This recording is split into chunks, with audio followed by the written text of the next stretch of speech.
He is the Executive Director of the Victorian Comprehensive Cancer Centre, the inaugural Lorenzo Galli Chair of Melanoma and Skin Cancers at the University of Melbourne, and is a Senior Principal Research Fellow with the National Health and Medical Research Council. He is also head of the Molecular Oncology Laboratory and of the Cancer Therapeutics Program, Cancer Research, and a Senior Consultant Medical Oncologist, Cancer Medicine at the Peter Mac Cancer Centre. Welcome, Grant.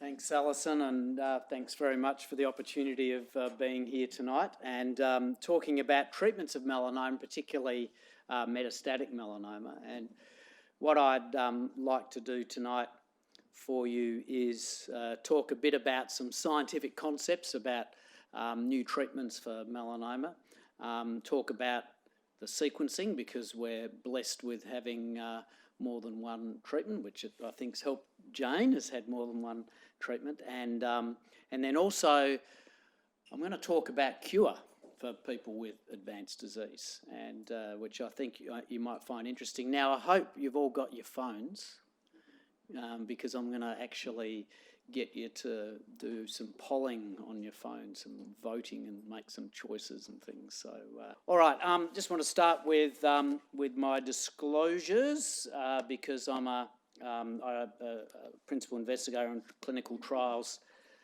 for a couple of pharma companies, and all the revenues derived from that work is paid to the Peter Mac. All right, so what I'm going to talk about today, I'm going to talk about a Battlespace plan. What is that? I'm going to explain that, but you all hear about what that is. I'm going to talk about sequencing of immune and targeted therapies, and does it matter, and how do we go about finding out if it matters if you have immune treatment or the BRAF targeted treatment, and in which order. And then we'll get to the point on cure where I'll get you to do some voting again. Okay, a Battlespace plan. So what is that? Well, that's actually a battleship letting out its guns.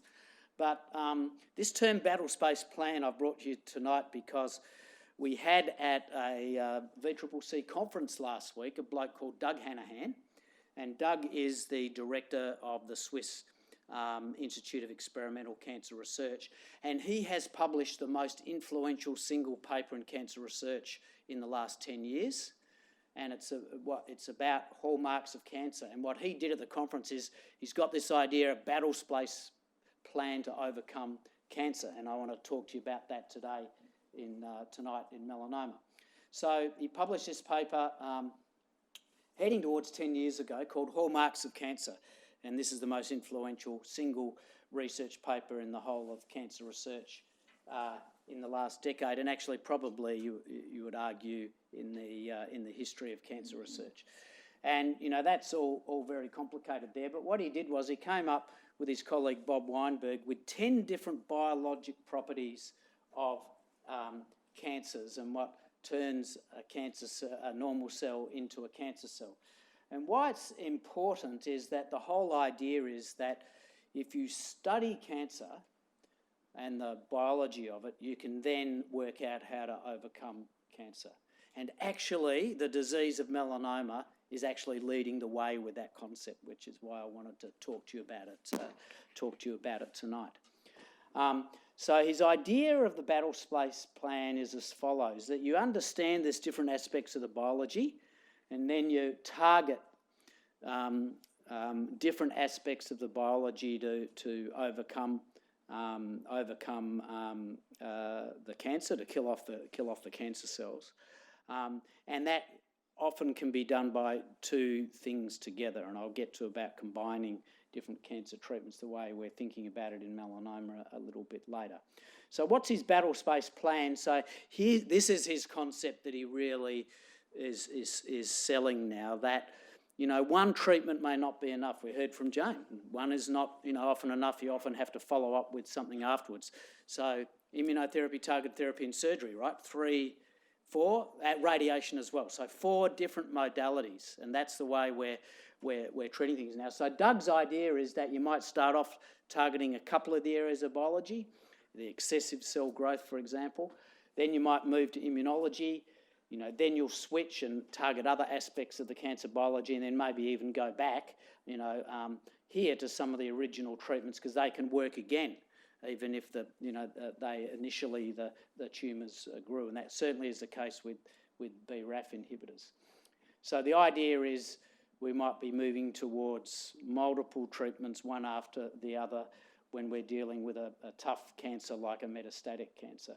And it's actually working in melanoma, this approach. So, I think melanoma is a good example. Okay, so if we think about melanoma and this whole hallmarks of cancer, so we actually have two great examples in the hallmarks where melanoma is targeting them. One is BRAF is the example of a mutated gene that drives excessive cellular proliferation or an increase in cell numbers. The cells just grow uncontrollably, and that's what BRAF does. Another hallmark of cancer is the cancers learn how to escape the immune system, and of course in melanoma, Nobel Prize given for the discovery that PD-1, Keytruda Opdivo, can reverse that escape mechanism of the immune system. So we are living Battlespace plan in melanoma, because you can target BRAF, you can then go to immune therapy, then even back to BRAF. So that idea of going from one to another and trying to continue to stay on top of the cancer is where we're heading. What's actually will be really novel, and we're certainly not there yet, is maybe we can actually switch treatments before there's any resistance happening, and that is under investigation in some clinical trials at the moment. So that really leads me to the idea of sequencing, and in melanoma we do have two of the hallmarks we're targeting. We're targeting the uncontrolled cell growth and proliferation, and we're targeting the immune system with the PD-1 and also CTLA-4 or ipilimumab or Yervoy. So many names our drugs have, don't they? So we have a number of really important questions at the moment. So do we start off targeting BRAF and then go to the immune system, or should we start off targeting the immune system and go to BRAF? We have to work that out, and I'll mention some trials underway to try to work that out. But there's another approach too. Maybe we should be targeting BRAF and the immune system at the same time. Okay, so these are all ideas under active investigation. Don't have any results for you yet, but this is the thinking. And it is, this concept of Battlespace plan, moving from one treatment to another. So there's one trial. It's been led by my colleague Paolo Asciato, who's in Naples. And he's doing a trial of, he calls it Circumbit, and it's about sequencing. So if there's a BRAF mutant melanoma that's metastatic and spread, do you start with BRAF MEK? He's using encorafenib and binimetinib, the new one. We're waiting to come onto the PBS hopefully soon. Or are you best starting off with ipi-nivo? So patients get randomised to one of those, and then if the tumours grow, then you switch over to the other one. But he's doing one other thing that's really, really interesting. And I mentioned about maybe switching treatment before tumours grow. So what Paolo's doing in his trial is he's calling it a sandwich trial. He'll give just the BRAF inhibitor, MEK inhibitor for 8 weeks and then switch to the immune treatment, before there's any resistance occurring. So really interesting study, and it's recruiting quite well. And hopefully we'll get the results of that in another year or so. Now, I also mentioned that maybe we can put immune and target therapy together. So I'm involved in leading a trial, worldwide trial, which I was hoping to present the results actually of this trial this weekend. But pleasingly, there's not enough patients' tumours have progressed on the trial, which I think is great news. It might therefore means a positive trial. We don't know yet, it's all blinded.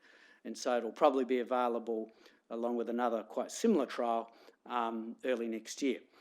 And this trial takes a patient with BRAF mutant melanoma, and you get BRAF/MEK with vemurafenib and cobimetinib, and you add a PD-1 drug to that, or it's a randomised trial, it has a placebo as well. So, so the idea of triplet therapy, immune and target therapy together, and there's this trial, there's also a Novartis trial that will read out very, very similar time as well. So early next year we might get 2 big trials to tell us whether we should just combine everything up front. Now on the sequencing question, there's some work underway here by a medical oncologist called Peter Lau, who works in my lab, and he's pretty interested in this sequencing thing. So he's made an interesting observation that we've really got to, we're working to get to the bottom of it by doing a lot of very sophisticated gene sequencing experiments. And what Peter found is in people that have had brain metastases, which I think, as most of you'll be aware, is more challenging to treat, but the good news is that Ipi/Nivo works really well in the brain, just as well on the brain as it does for lumps anywhere else. And so what Peter's found with all the results of patients at the Peter Mac is people do really well with brain metastases if they start with Ipi/Nivo, but not as well if they get Ipi/Nivo if they've had prior treatments. Quite a very big difference. So this is the way we show these survival curves. As it drops below 100, that means tumours have grown, and it seems to work much, much better if you have Ipi/Nivo first. So what Peter is going to do is work out why, because we think if we can work out why, we may have a new additional approach to treating melanoma, particularly with brain metastases. So that's a sort of, starting off with the clinical observation that it's better to have Ipi/Nivo first, and then we want to work out why. And look, that's only for brain metastases that we've got the data like this, and we don't know whether Ipi/Nivo is better up front for other metastases. And we don't really know, this was not a randomised trial, so we have to be careful in over-interpreting it, but it's certainly we've got to understand why the patients that got Ipi/Nivo after prior therapies, why they didn't do as well. All right, so that's a challenge, and hopefully Peter's going to, is pouring a lot of effort into it, working day and night, and we should get some answers pretty soon. All right, final thing now, I just want to talk about cure. And this is an interesting topic. And the reason I decided to talk to you about it, I was given a topic to talk about cure with the question, are we curing patients with advanced melanoma with these new treatments? I had to give a keynote lecture at a meeting in Europe in June. And so I'm going to show you some of the slides that I presented in Europe. I'm going to show you the audience poll of the experts as to whether they think we're curing metastatic melanoma, and there was about 400 experts around Europe in the room. And then I'm going to ask your opinion as well, the same question that I asked the European experts, and we'll compare the results. All right, so cure is really important, right? I mean, maybe that sounds a little obvious, but it's our ultimate goal for treating any medical condition, and it should be our goal for melanoma. We should be aiming to cure. We set goals to reduce the number of people that suffer from cancer and mortality, and so cure is a really important part of that reduction in the mortality if we get a mindset of cure. There's some really interesting research that if doctors talk about cure, patients feel that the doctor is more compassionate than and they trust the doctor more than doctors that don't talk about cure in an optimistic way. And actually, Chris earlier on spoke to you about the costs to society of the health system. Well, cure's pretty good from a cost effectiveness point of view. If you don't need any more treatment, that's fantastic. And we've just had a big breakthrough in hepatitis C, where now with tablet therapy you can cure the infection and never comes back, which is very expensive but very effective too, because it's obviously cure is permanent. But doctors really struggle using this word cure, and I bet you there's lots of people in the room that have never heard their doctor even mention the word. Really interesting study done at one of the world's leading cancer centres in Boston. 63% said they would never tell a patient they were cured. And they did, in this study, looked at patients that had been alive for 20 years with testicular cancer, lymphoma and breast cancer. And, there's still about 20-25% of people, of the doctors, that didn't believe their patients were cured 20 years out from testicular cancer and lymphoma, which is just sort of, I find, astonishing, because they're, a lot of us consider them very, very curable cancers. So it shows you doctors are really conservative about the use of the word cure. And this had implications because those patients would just keep getting dragged back to the central clinics in Boston, even though many of us would say they're cured. And so it's got important implications for patients' quality of life, the stress of follow-up, and healthcare resources. So what really is cure? So, dictionary, complete or permanent solution or remedy. That's pretty good. Interestingly, in Cambridge English Dictionary says the process of making a person healthy again, which I think is probably not exactly the way we think about it for melanoma. National Cancer Institute in the US, though, this is a really good definition. It means there's no traces of cancer after treatment and that it'll never come back. So I asked these experts in Europe what they thought of their definition of cure, and the one that most people voted for was normal life expectancy and a complete response, meaning the scans didn't show any evidence of melanoma. Even though a third said if you're alive at 5 years and you got a complete response, that's cure. So think about that, because some leading clinicians, these are not general doctors, they're actually melanoma specialists in Europe, and some of them, third of them, thought that if you're alive at 5 years and no melanoma seen on a scan, then you're cured. Personally, I like the bottom one, the normal life expectancy. And so I think when I think about cure, I think you've got to have a complete response to use the word. In other words, nothing seen on scans. You have to be off and finish your treatment. And 0% chance of relapse, but zero's a tough thing. And it's interesting, in the most curable of nasty cancers that's occurred in our lifetime has been the development of treatments for childhood leukemia. And there they say if you've got a less than 1% chance of relapse, they say you're cured. So where are we at? Well, immune therapies. This is what we call a progression-free survival curve. We're just about to present this weekend the results of 5-year follow-up for Ipi-Nivo and Nivo in a clinical trial. And what I look at here, and I'm really heartened by, as you go from 2 years to 3 years to 4 years, and I can't show you the 5-year data or I'd be shot, but I can tell you it's the same. There's very few progressions happening after 2 or 3 years.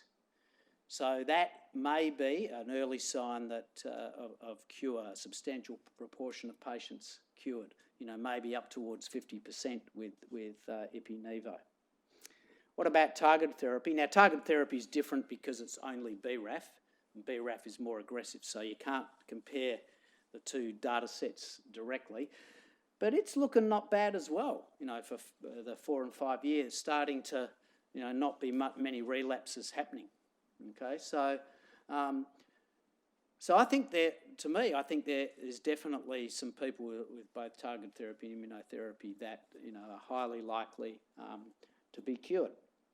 So this is now, I want you to get your phones out again, because I'm going to ask you a question. And what's the question? So the question is, do you think patients are being cured with metastatic melanoma? With immune therapies is B, target therapies, that's BRAF, with C. With either of them, both of them can cure, is D. And of course, Michael talked about surgery, and 90% of people with melanoma overall get cured by surgery alone, but we're talking now metastatic melanoma. And so far we're running at 100%, so we're going to let people vote for a while and see. And then I'll show you exactly the same questions that I put to the audience in Europe. So about 1 in 5 people think no, where almost 70% say yes with both immune and targeted therapy. So let's now see what the European colleagues thought, experts in melanoma. Well, pretty much the same as you guys. Look, about 60% answered the same way as you guys. It was 70, and about 20 for the first two. So, pretty interesting that you're obviously very well-learned group, because you've responded the same way as Europe's melanoma experts. So I might leave it there with